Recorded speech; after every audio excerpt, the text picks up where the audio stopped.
Ibram Kendi after the money, question mark. Now, do you know Ibram Kendi? I'll be honest, I've heard of this guy's name before, Yeah. and I think I've seen him float around on Twitter and things like that for some of the most absurd things that he said in the past. But I think this would be a little crash course for me on this segment. Okay. So do you know who Henry Rogers is? Henry Rogers, no. Okay. Henry Rogers is Ibram Kendi. Okay. But he changed his name. Oh, right. Okay. Because, I don't know, it has been suggested that Henry Rogers doesn't sound very exotic. Right. Okay. And he wanted to make several claims about the history of racism in America, in the US specifically. And he is known for the idea of anti-racism. Okay. Have you heard of that? I have heard of anti-racism. The idea that you simply cannot, you have to be actively anti-racist to be anti-racist. Yes. So he has put it very succinctly when he says the only remedy to racist discrimination is anti-racist discrimination. The only remedy to past discrimination is present discrimination. The only remedy to present discrimination is future discrimination. Right. So you have to eradicate racism by getting rid of racism that hasn't even been racist yet. Yes. Okay. And great logic. Actually, I think it's just a way of saying, listen, guys, I want to be relevant. I constantly want to be around. Give me a grant and I'll make something up. Yeah. I'll make something up. I constantly want to be relevant. Yeah, of course. Things can never be solved on that front. You constantly need someone, an expert on race, to talk about things. Cool. So basically, he seems to be racist. He seems to be saying that the only way to cure racism is by being anti-racism. And anti-racism seems to be everything that racism is supposed to be. It's just when people put the anti-clause in front of something, they frequently do the same thing. So for instance, take the history of communism. When people put anti in front of imperialism, or they were actually doing imperialism in the name of something different. Yeah. It's just the change of definition. Yes. And they could say that we haven't reached utopia yet. We cannot act our ideals. So we are in a capitalistic context. We need to get our hands dirty in order to climb the ladder and throw it away once we climbed it, and utopia will just kick in. And it all intertwines, all of this anti-racism stuff as well. So beware when people put the anti-clause in front of things, because usually it's more of the same. Now, Ibram Kendi, aka Henry Rogers, has written books like Stamped from the Beginning, How to Be an Anti-Racist, and How to Raise an Anti-Racist. The main quote I have mentioned before is from How to Be an Anti-Racist. It's from 2019. So basically by 2020, he catapulted into fame, and he started the Anti-Racist Research Center at Boston University. He was involved in the American University, then in Florida University, or I got them mixed a bit. And then they gave him a position at Boston University, and he leads basically the Anti-Racism Research Center. You must be on a few bob then. Yes, and he's basically, a lot of people say that he is one of the most virulent people who talk about racial animosity. It's funny you mentioned, was it, you say he rose to fame in 2020? I think in 2019. 2020 especially. Okay. I was going to say, because 2020, of course, we saw the rioting from Black Lives Matter all over America. So pretty well timed. Yes. Indeed.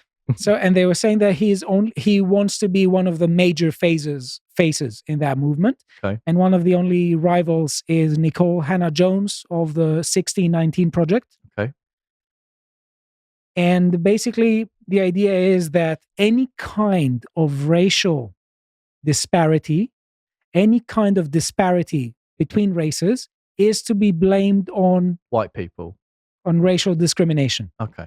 Yes. So anything that you find to be different, any kind of disparity between different races is an outcome of racist policies. Okay. So white supremacy. And this is the axiom. Okay? That's the axiom. Gosh. My brain's going to be mush by the end of this. So basically, do you have a good grasp of what racism is or what anti-racism is? I'd like to think so. Yeah, in the context of what it means. Yeah, but I see you're white. And you have this whiteness and you need to atone for it. Oh, I see. So I can't I can't talk about racism because of my skin color. Yes. Right. So basically you need to listen to Ibram X. Kendi defining racism. This is an oldie but good. I want to hear this. Unless I missed it, which is possible. I didn't hear your personal definition. Is there one that you would offer us? Like, how do you define racism? Sure. So racism, I would define it as a collection of racist policies that lead to racial inequity that are substantiated by racist ideas. No.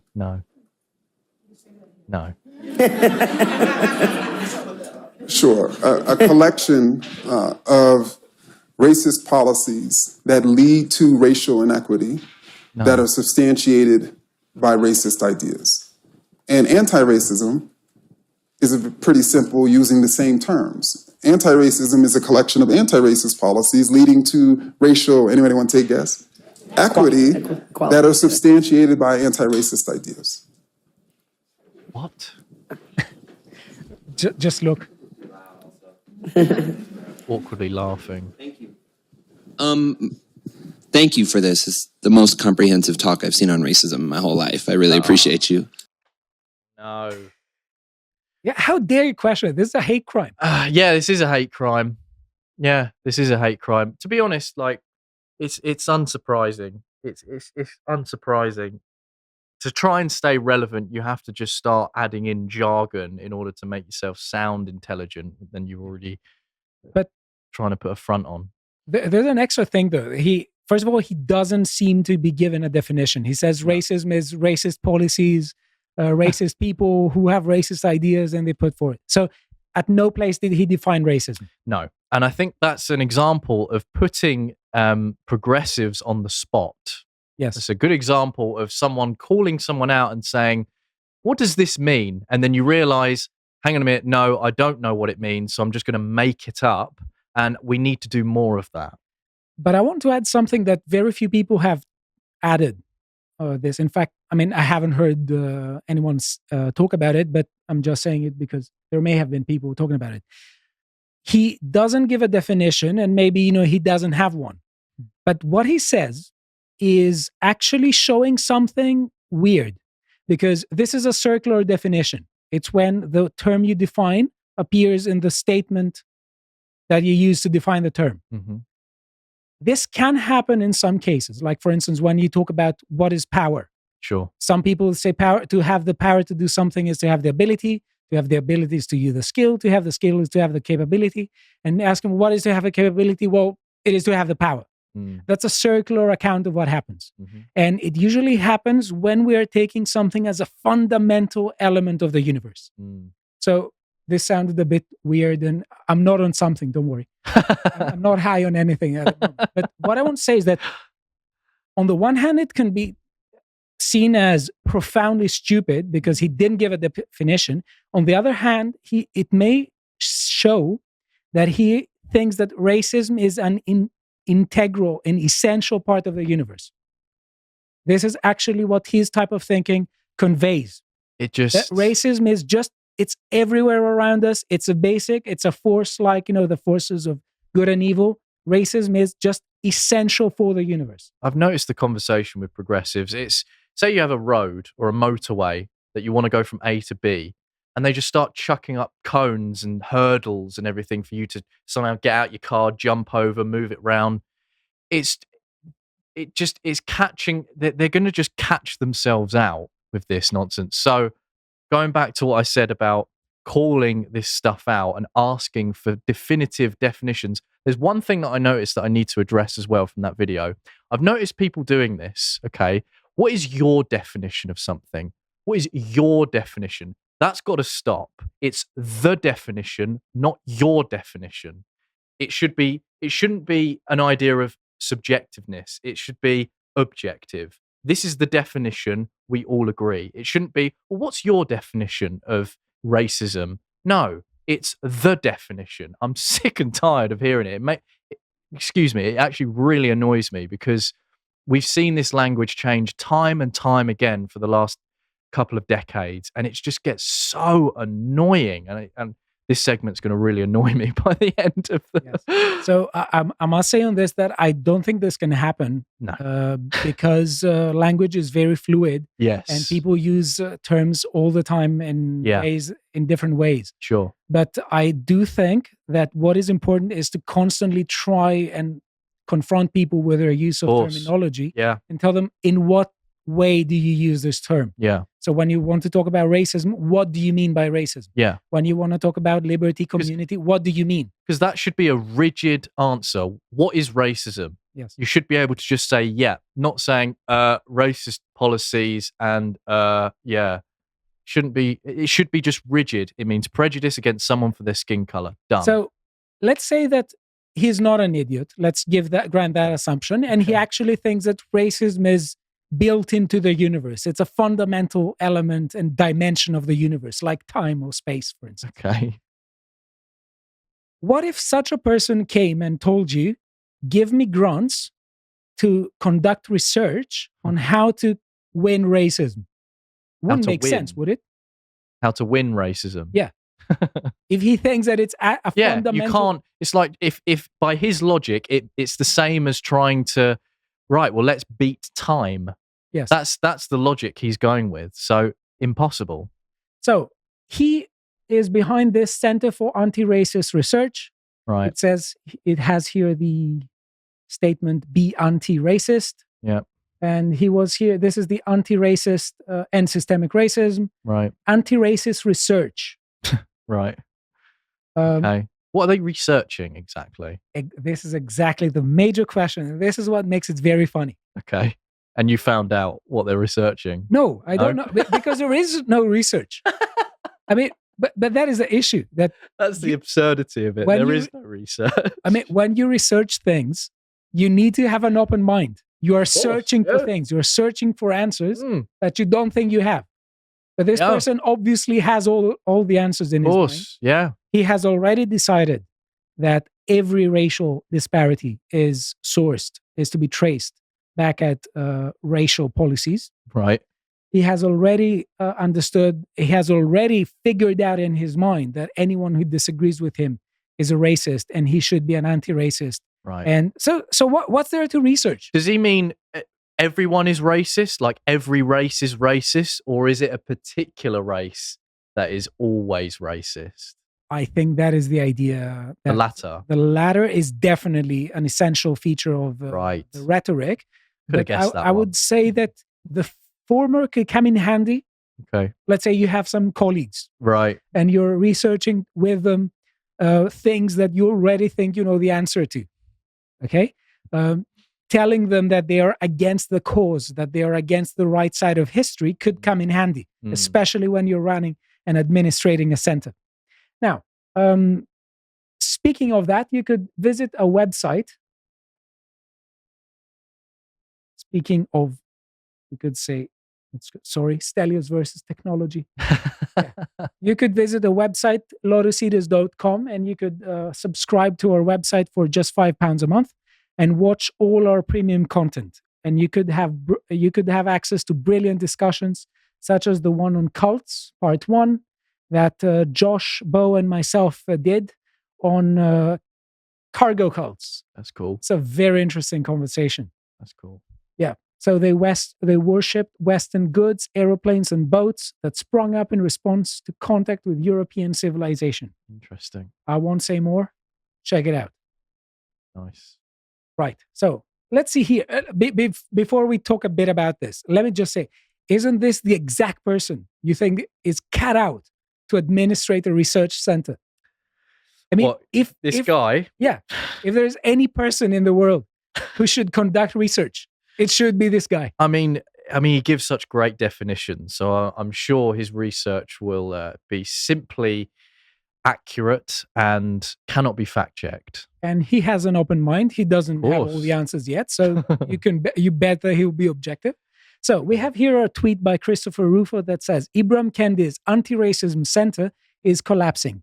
He hired a bunch of left-wing academics that produce almost no research, but complained that he was exploitative. And forced them to work too hard. Now he's laid off nearly half of the employees and they're trashing him publicly. Interesting. Okay. Now, this is weird, but I want to say that I read an article here by the Daily Free Press. There is tons of articles, but all of them go back to this one. And it's just lovely. Okay. So it's a long article. I will share some of the main key points, but let's see here this. So Boston University hired Ibram X. Kendi to lead its new Center for Anti-Racist Research in 2020. 3 years later, after at least $43 million in grants and gifts, way too much. And what sources say has been an underwhelming output of research, the Center for Anti-Racist Research laid off almost all of its staff last week. Do you know what I think happened? What? They sort of went, hang on a minute. This is a load of nonsense we're researching.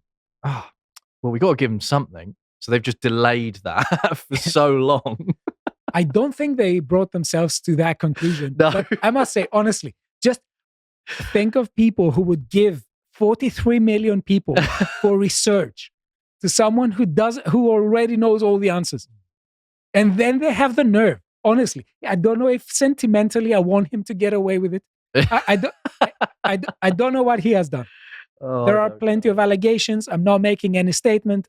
Obviously, that's why we have the question. I just want to know what their research. I don't want to know what their day-to-day is. What would you expect? You know, like people make like day in the life of a whatever. I want to know like a day in the life of a anti-racist researcher. Today we looked on Google. Like, I want to see that. I want to see what they're doing. It says multiple former staff members allege that the mismanagement of funds, high turnover rate, and general disorganization have plagued the center since its inception.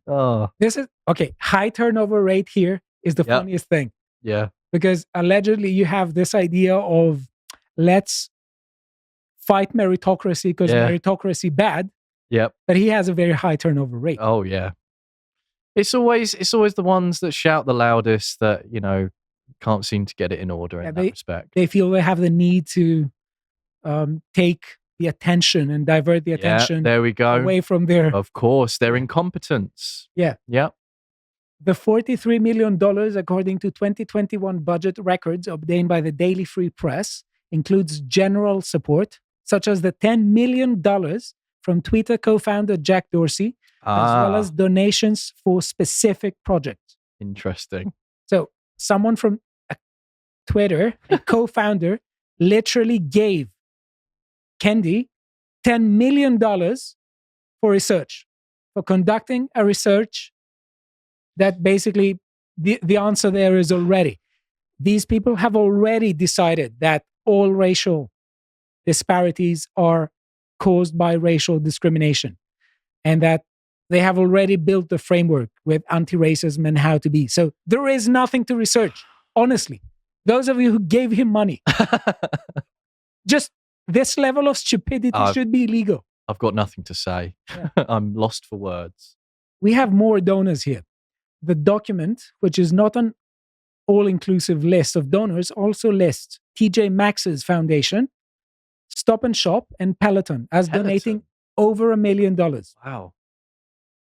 So here he says things like, my hope is that it becomes a premier research center for researchers and for practitioners to really solve these intractable racial problems over time. Well, okay. The best person to do this is either a person who can't define racism or a person who thinks that basically racism is inherent in the universe and cannot be solved. Again, congratulations for giving this person money for research. And we have other stuff here. So there are multiple allegations. People who are laid off there are blaming the culture of mismanaging funds. They're saying things like Kendi wasn't cut out to be the best administrator. And let us say go here on the layoffs and funding. Somewhere it says here, let me find it. Okay, somewhere he got a leave of absence. Oh. I can't find it here. Doesn't matter. Just read the article. I It's see. just brilliant. Oh, I see. The centre was postponed until Kendi, who was on leave as of July the 31st. Yeah. returned. I mean, he had to take a break from research. When you're researching things, Researching nothing. yeah, you have to take a break as well. Okay. So there are multiple allegations about mismanagement of funds, about bad treatment of people. Maybe they weren't on the right side of history. Doesn't sound good. Okay, Tim Crowley here, tweet. Dr. Ibram X. Kendi was an academic rock star after all. When you hear an academic being called a rock star, Judith Butler is another often described this way, it's pretty much a red flag. Yep. Never heard of such a thing. An academic rock star. Well, it's about treating them like I such. see. Oh, I see. I think that, for instance, if you think how people treat rock stars in a completely sentimental way, Got you. there are people who completely shut their mind, completely shut their reason when they listen to people, because reason is a bad thing, apparently. It's a colonialist right. residue or something. Mm-hmm. You shouldn't just let your emotions take over. Let your emotions that'll work. Conquer you. Yeah. We have here Boston University is investigating Ibram Kendi's anti-racism center following allegations that he mismanaged grant funding, failed to deliver key projects, and unleashed employment violence on staff. Employment violence? Well, this is again allegations. And wow. I am willing to say that when you are so much into this idea of psychological harm, I really don't know what to make of that. I mean, literally anything could count like violence when you are so woke. That is quite the allegation. That's but also very serious. The mismanaging grant funding is also funny here because the allegations are saying that the research output of that center is really poor, which I think it was kind of be expected. So I kind of want him to get away with it because it's a kind of Darwin's revenge. Right. Got you. Okay. Next one. Here we have Philip Copeland is one of the major collaborators.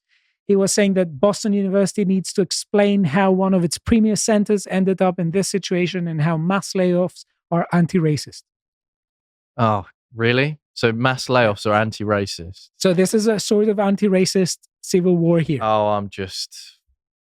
But that is the issue. And this is something that literally people in academic departments should take into account. When you are employing people who have such an agenda, which is bollocks, you are also preventing other good people and people who have actually done research from getting positions, and you're destroying universities. And then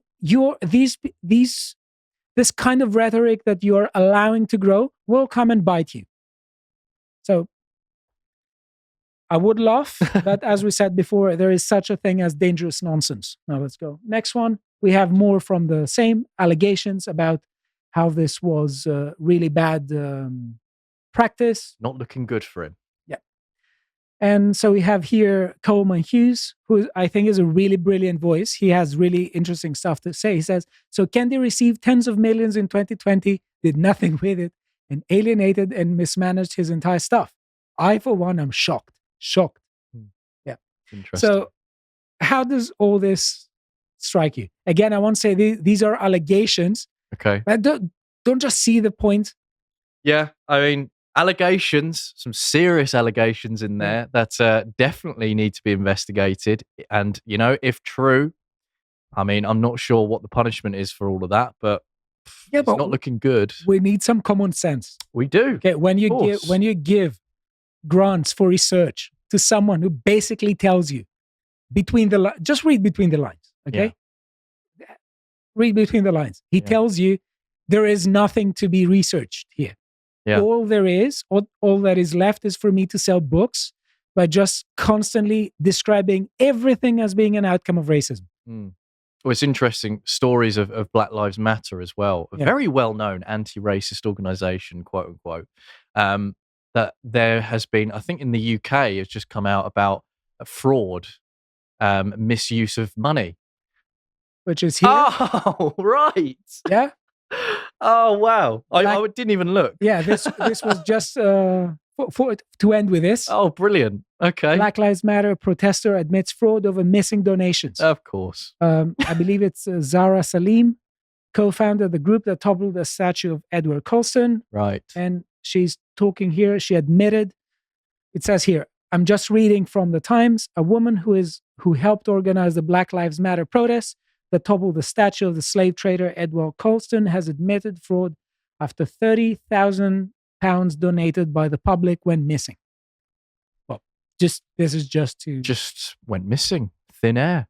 Interesting. Yeah. Well, they just disappear. They will manifest somewhere. Gosh. They will manifest somewhere. It would just, you just think of it and it would just arrive. Yeah. Oh. Well, there you have it. I've got nothing else to say about that other than that story just popped into my mind. And what do you know? It's in the segment. Right. There you go. I hope you I'm manifesting. I hope you don't feel brain fried after the segment. I am a little, but it's all good. Okay. It's part of it. If you enjoyed that segment from the podcast of the Lotus Eaters, why not visit our website where you can get the podcast live, full, uncensored, and for free from 1 o'clock UK time every weekday. And while you're there, for as little as £5 a month, you can access all of our paywalled premium content, such as my colleague Stelios' philosophy series Symposium, where in this episode, it's a two-parter, he talks to Carl and Bo about Machiavelli's discourses on Livy. And if you'd like to follow Stelios and what he's putting out on Twitter, you can follow him at Panayotu90st on Twitter, and the rest of us over at LotusEaters_com. Until next time, goodbye.